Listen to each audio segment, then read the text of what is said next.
अस्सलाम वालेकुम and good evening again. What's our concept today? आज जो भी हमारा कॉन्सेप्ट है वो है कन्वर्सेशन।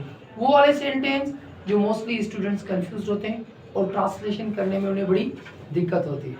और मैं उम्मीद करता हूँ अगर आप ये वीडियो एंड तक देखेंगे और ये 8 sentence they always have a problem of student, they can't translate it quickly. तो भाई कुछ सेंटेंस को हमें क्या करना पड़ता है, उन्हें बार बार दोहराना पड़ता है और जैसे भाई कुछ चीज़ें जो है वो रटनी पड़ती हैं। तो ऐसे सेंटेंस अगर आप याद कर लोगे it will help you to speak good English and quickly. आप क्विकली बोल भी सकते हो और ये आपकी इंग्लिश जो है वो अच्छी हो जाएगी। देखिए भाई ऑलरेडी आई हैव रिटन कुछ सेंटेंस मैंने लिखे हुए हैं। जैसे पहला सेंटेंस लिखा हुआ है, देखिए भाई फिक्स दैट राइट नाउ, और उसकी मैंने उर्दू पहले से लिखी हुई है।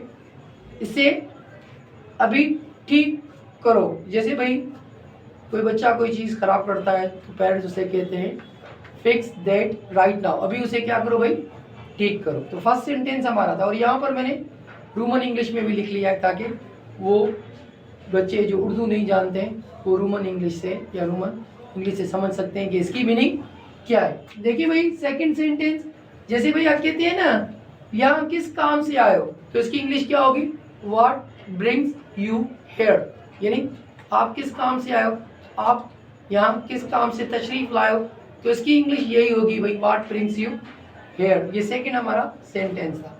और थर्ड सेंटेंस देखिए भाई, जैसे कहते हैं कहाँ थे तुम, तो इसकी इंग्लिश क्या होगी, where have you been so long, तुम कहाँ थे या सुबह से तुम कहाँ थे। आप ऐसे भी कह सकते हो कि where have you been since morning, लेकिन दैट्स अनदर सेंटेंस। जो मैंने लिखा हुआ है वो ये सेंटेंस है भाई।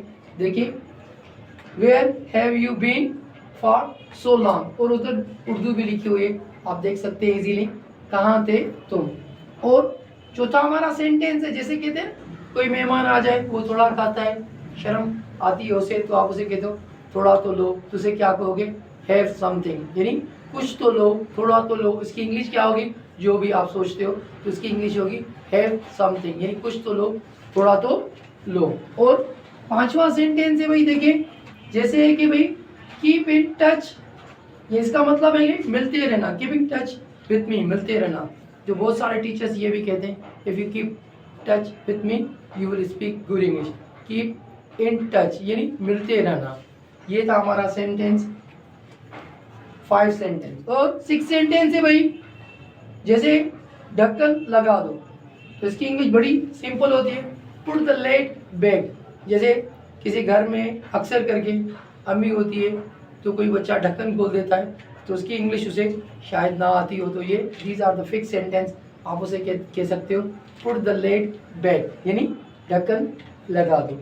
और 7वां सेंटेंस है भाई, जैसे कहते हैं मेरी हंसी छूट गई, तो इसका होगा भाई आई कुडंट स्टॉप लाफिंग। तो यहाँ पर मैंने लिखा है आई कुडंट स्टॉप लाफिंग, यानी किसी ने मुझे कहा कि भाई मैं आपको बातें बता रहा हूँ और वो या कुछ वो परफॉर्म कर रहा था तो किसी की हंसी निकल जाए, तो आप उसे कहेंगे आई कुडंट स्टॉप लाफिंग, मेरी हंसी छूट गई या निकल गई। और 8वां सेंटेंस है भाई, ये बड़ा ज़बरदस्त सेंटेंस है, मैं ये काम कैसे करवा सकता हूँ, तो बड़ी ज़बरदस्त इसकी इंग्लिश होती है how can I get this work done.